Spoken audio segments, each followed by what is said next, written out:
Breaking news Visakha మధురవాడలో ప్రేమోన్మాది రెచ్చిపోయాడు. పెళ్లికి ఒప్పుకోలేదన్న కారణంతో యువతి ఆమె తల్లిపై కత్తితో దాడి చేశాడు.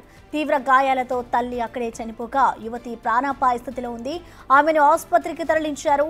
నిందితుడు నవీన్ పరారీలో ఉన్నట్లుగా తెలుస్తోంది. ఇటు శ్రీకాకుళంలో పారిపోయినట్లు గుర్తించిన పోలీసులు ఓ బృందాన్ని అక్కడికి పంపించారు.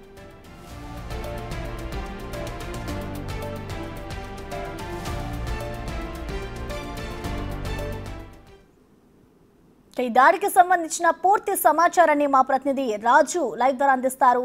రాజు, చెప్పండి, ఘటనకి సంబంధించిన అప్డేట్స్ ఏ విధంగా ఉన్నాయి, అలాగే ప్రెసెంట్ నవీన్ కోసం ఏ విధమైన గాలింపు చర్యలు చేపడుతున్నారు?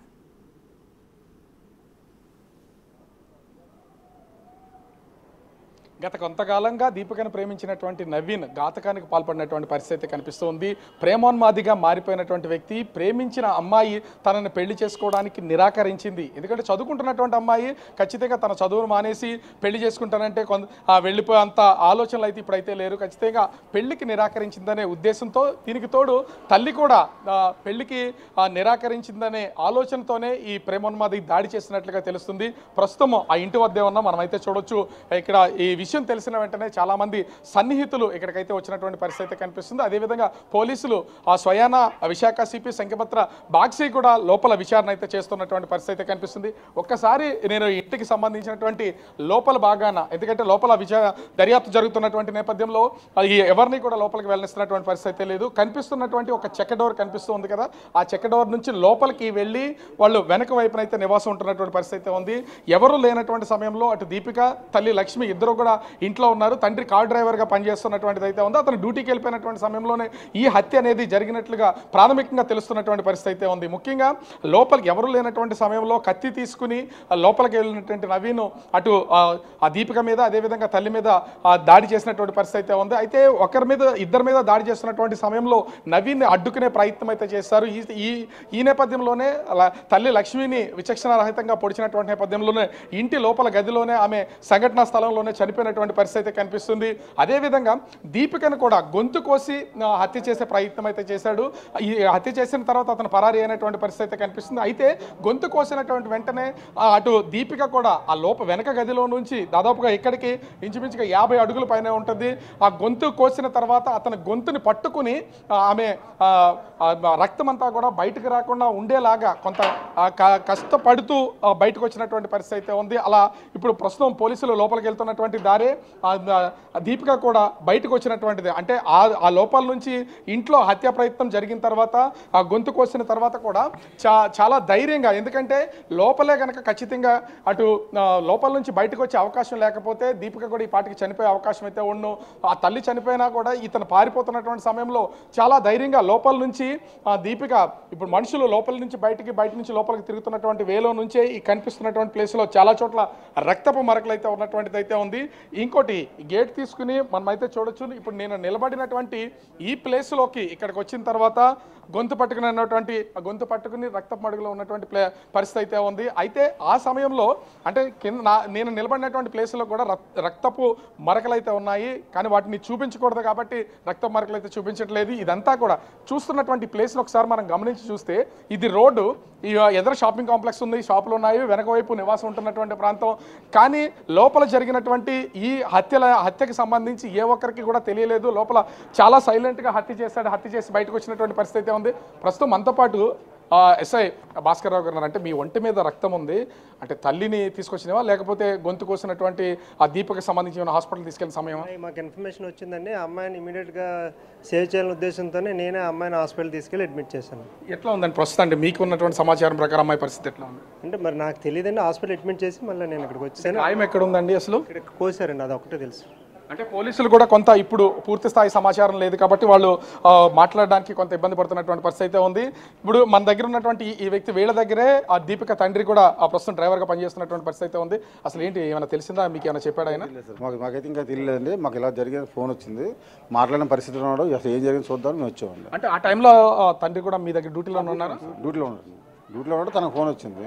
తన కంగారుగా వచ్చిన తర్వాత మాకు మెసేజ్ ఇచ్చాడు. మెసేజ్ ఇస్తే మేము రావడం జరిగింది. ఇదే ఫస్ట్ టైం రావడం మేము ఇక్కడ కూడా. ఇక వచ్చేసరికి అది జరిగిందని తెలుస్తుందండి. అంటే ఇప్పుడు చూస్తున్నారు కదా, ఎప్పుడన్నా అసలు ఆ పిల్లల చదువుల గురించి వాటి గురించి వీటి గురించి మీ దగ్గర ఖచ్చితంగా మాట్లాడుతూనే ఉంటారు. వస్తారండి. నేను కంపెనీలో జాబ్ చేస్తానండి. సార్లు చూస్తారు ఇది. మనం మరి మీతో అంటే మీతో కలిసి పనిచేస్తున్నటువంటి వ్యక్తి. అవునండి. సో అంటే ప్రస్తుతానికి పోలీసులకు సంబంధించినటువంటి విచారణ అయితే కొనసాగుతుంది. ఈ దీపిక తండ్రి కూడా ఒక కార్ డ్రైవర్గా వర్క్ చేస్తున్నాడు. ఈ విషయం తెలియగానే తనతో పాటు పనిచేస్తున్నటువంటి తోటి స్నేహితులు పనిచేస్తున్నటువంటి వ్యక్తులందరూ కూడా ప్రస్తుతం అయితే ఇంటికి చేరుకున్నటువంటి పరిస్థితి అయితే ఉంది. లోపల విశాఖ సిపి సంగీత బాగ్జీ లోపలైతే ఈ దర్యాప్తు అయితే కొనసాగిస్తున్నటువంటి పరిస్థితి అయితే ఉంది. క్లూస్ టీమ్స్తో పాటుగా మొత్తం అన్ని టీమ్స్ అయితే లోపల ప్రస్తుతం విచారణ కొనసాగిస్తున్నారు. అసలు ఈ హత్య గల కారణాలు, ఎందుకంటే ప్రేమాన్మాదిగా మారిపోయినటువంటి వ్యక్తి, పెళ్లి చేసుకోనంటే బెదిరించినటువంటి వ్యక్తి, హత్య చేసి పరారీలో ఉన్నటువంటి పరిస్థితి ఉంది. తన సెల్ ఫోన్ సిగ్నల్స్ ఆధారంగా ప్రస్తుతం శ్రీకాకుళం ఏరియాలో ట్రేస్ అయినట్లుగా తెలుస్తుంది. అక్కడికి ఒక ప్రత్యేక బృందాన్ని కూడా ప్రస్తుతం పోలీసులు అయితే అక్కడికి పంపించి దర్యాప్తు చేస్తున్నారు అనేది మనకైతే ప్రాథమికంగా ఒక సమాచారం అయితే అందుతున్నటువంటి పరిస్థితి అయితే కనిపిస్తుంది. అయితే ఇప్పటికే ప్రేమించినటువంటి వ్యక్తి నవీన్ అని తెలిసినటువంటి నేపథ్యంలో పోలీసులు అతన్ని ఈజీగా క్యాచ్ చేసే అవకాశం అయితే ఉంది. కానీ అంటే ప్రేమించినటువంటి అమ్మాయి, తను నమ్మినటువంటి అమ్మాయి గత కొంతకాలంగా ప్రేమలో ఉన్నాడని చెప్పి పెళ్లి చేసుకోవట్లేదు అనేది చేసుకోవడానికి నిరాకరించింది. ఎందుకంటే చిన్న వయసు ఉన్నటువంటి అమ్మాయి, 20 సంవత్సరాల లోపు వయసు ఉంటుంది. పెళ్లికి ప్రస్తుతం చదువుకుంటున్నాం కాబట్టి చదువుకున్న ఆ వయసులో తర్వాత చేసుకుందామనే ఆలోచన కూడా ఖచ్చితంగా ఉండే ఉంటుంది. ఆ విషయాన్ని చెప్తే అటు ప్రేమించినటువంటి అమ్మాయిని, ఇంతకాలం నుంచి ప్రేమ పేరుతో తిరిగినటువంటి అమ్మాయిని హత్య చేసే ప్రయత్నం అయితే చేశాడు. ఈ హత్య ప్రయత్నంలోనే తల్లి అయితే హత్యకు గురైనటువంటి పరిస్థితి అయితే ఉంది. ప్రస్తుతం సమీపంలో ఉన్నటువంటి గాయత్రి హాస్పిటల్లో దీపిక చికిత్స పొందుతున్నటువంటి పరిస్థితి అయితే కనిపిస్తుంది. అసలు దీనికి సంబంధించి ఏమన్నా తండ్రి కానీ వివరాలు ఏమన్నా చెప్పారా? అసలు ఏంటి? యాక్చువల్గా వాళ్ళు 4 మెంబర్స్ సార్. వాళ్ళు చాలా మంచి వాళ్ళ కుటుంబం అంతా. వీళ్ళు పాలకొండలో ఉండేవాళ్ళు. ఈ 1 ఇయర్ బ్యాక్ ఇక్కడికి వచ్చారు సార్. వాళ్ళు మాకు రిలేటివ్స్ అండి. యాక్చువల్గా వాళ్ళు గొడవలకు గట్రా దేనికి వెళ్ళే వ్యక్తులు కాదండి. చాలా మంచి వ్యక్తులు. కాకపోతే అమ్మాయి మొన్నే చదువు కంప్లీట్ చేసుకొని ఇంటికి హెల్ప్గా ఉంటూ చక్కగా చూసుకుంటున్నారు సార్. వాళ్ళు కూడా చాలా పూర్ ఫ్యామిలీ. వాళ్ళ పరిస్థితి చాలా దారుణంగా ఉండేది. ఇప్పుడిప్పుడే కోలుకుంటున్నారు. ఆ అబ్బాయి వచ్చి అడుగుంటాడు, పెళ్ళి ఎప్పుడు చేసుకుంటామంటే కొద్ది టైం వెయిట్ చేయు, మనం కొద్దిగా సెటిల్ అవుతున్నామని అమ్మాయి చెప్పుంటా సార్. ఈ టైంలో అతను పక్కా ప్లాన్ వేసి వచ్చి మనుషులు ఎవరు లేని టైంలో వచ్చి ఇద్దరిని హత్య చేయడానికి ప్రయత్నించాడు సార్. మీరేమన్నా లోపలికి వెళ్ళారా? వెనక వైపు విడిచిపెట్టలేదు. సిపి గారు వచ్చారని చెప్పేసి వెయిట్ చేస్తున్నాం సార్. ఇప్పుడు మా మిస్సెస్ వెళ్ళారు లోపలికి. ఆవిడ తిరగల పడి ఉంది, కింద పడి ఉంది, బొమ్మలు పడి. ఆవిడకి ఎలా ఉందో తెలియదు అనమాట. గొంతు కోసాడో పేక్ కోసాడో తెలియదు. కాకపోతే వీళ్ళకి మాత్రం కఠినంగా శిక్ష అయితే పడాలి సార్. ఎందుకంటే ఇలా చట్టాలు వాళ్ళని ఎప్పుడైతే వదిలేస్తారో, విడిచిపెట్టేస్తానో వాళ్ళకి శిక్ష పడకపోవడం వల్ల ఇలాంటి ఉన్మాదులు తయారవుతున్నారు సార్. వీళ్ళు కఠినంగా శిక్షించాలి. రెండోది ఏంటంటే వీళ్ళ కుటుంబానికి న్యాయం చేయాలి సార్. న్యాయం చేయాలి సార్. ఎందుకంటే ఇది ప్రతి ఒక్కరు చెప్పుకునే విషయాల్లో తప్పితే అమల్లోకి రావట్లేదు. కానీ ప్రతి ఒక్కరు పెద్ద వాళ్ళంతా దీనిలో ఇన్వాల్వ్ అయ్యి ఇలాంటి ప్రేమానువాదాలకి కఠినమైన శిక్ష విధిస్తే ఖచ్చితంగా రెండో తప్పు జరగకుండా ఉంటుంది సార్. దయచేసి మీ మీడియా ద్వారా వాళ్ళ కుటుంబానికి న్యాయం చేయాలని, వాళ్ళకి తగిన న్యాయం జరగాలని మేము కోరుకుంటున్నాం సార్. లోపల అంటే హత్య జరిగిన తర్వాత లోపలికి వెళ్ళి ఆ చనిపోయినటువంటి లక్ష్మిని కూడా చూసి వచ్చినటువంటి ప్రత్యక్ష సాక్షి ఉన్నారు. లోపలికి వెళ్ళారు కదా, అక్కడ ఏమవుతారు వాళ్ళు? మీ రిలేషన్ పొజిషన్ ఎట్లా ఉందండి అసలు? మా అక్క సార్ యాక్చువల్గా చూపించలేదు. నేను బయట నుండి చూశాను సార్. కాకపోతే తన ఫేస్ కనిపించలేదు, ఇలా బొమ్మలు పడి ఉంది. మరి ఎలా చంపారనేది కూడా కనిపించట్లేదు. మొత్తం అంతా రక్తంతో నిండి ఉంది సార్. అంటే అక్కడ వాతావరణం మొత్తం అంతా అంటే చూస్తే రూమ్ అంతా కూడా రక్తం అంతా ఉంది.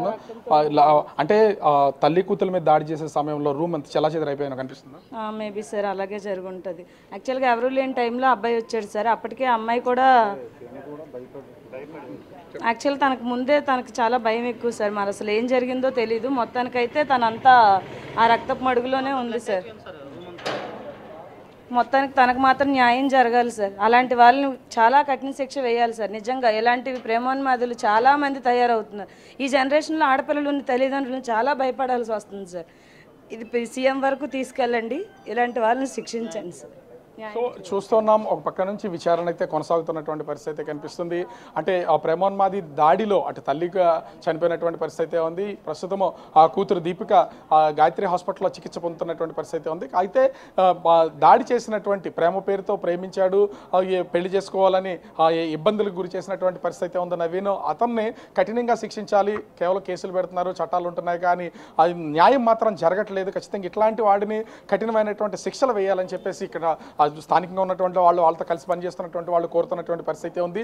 ప్రస్తుతం అయితే పోలీసులు లోపల విచారణ అయితే కొనసాగుతున్నటువంటి పరిస్థితి ఉంది. ఆ క్లూస్ టీమ్స్తో పాటుగా విశాఖ సిపిఎస్ స్వయంగా ఈ కేసుని దగ్గరుండి పర్యవేక్షణ చేస్తున్నటువంటి పరిస్థితి ఉంది. ఆధారాలన్నింటినీ కూడా సేకరిస్తూ ఉన్నారు. ముఖ్యంగా చూస్తే ఆ సంఘటన జరిగినటువంటి లోపల ఆ గదిలో చెల్లాచెదిరిపడినటువంటి వస్తువులు, ఒకటి కత్తి తీసుకుని వచ్చాడు, అది తను తీసుకెళ్లిపోయాడో లోపలే ఆ పోలీసులు స్వాధీనం చేసుకున్నారని తెలిసే అవకాశం అయితే ఉంది. స్వయంగా సమాచారం వచ్చిన వెంటనే లోకల్గా ఉన్నటువంటి ఎస్ఐ భాస్కర్ రావు కూడా అంటే హత్య ప్రయత్నం జరిగిన తర్వాత ఆ యువతని తీసుకుని హాస్పిటల్ అయితే అడ్మిట్ చేసినటువంటి పరిస్థితి అయితే ఉంది. మరి కొద్దిసేపట్లో దీనికి సంబంధించినటువంటి పూర్తి ఆధారాలు దొరికే అవకాశం అయితే ఉంది. ఇప్పటికీ సెల్ ఫోన్ సిగ్నల్లో అటు నవీన్వి ట్రేస్ అయినటువంటి నేపథ్యంలో అతన్ని పోలీసులు అయితే పట్టుకుని విచారణ అయితే వేగవంతం చేసే అవకాశం అయితే కనిపిస్తుంది. కానీ ప్రేమ పేరుతో ప్రేమించానని తిరగడం, కొంతకాలం ఆ నమ్మకంగా ఉండడం, పెళ్లికి నిరాకరించిందని. ఎందుకంటే చదువుకుంటున్న అమ్మాయిలు, ఇప్పుడిప్పుడే ఎదుగుతున్నటువంటి అమ్మాయిలు కూడా ఇలా నిరాకరించినటువంటి వెంటనే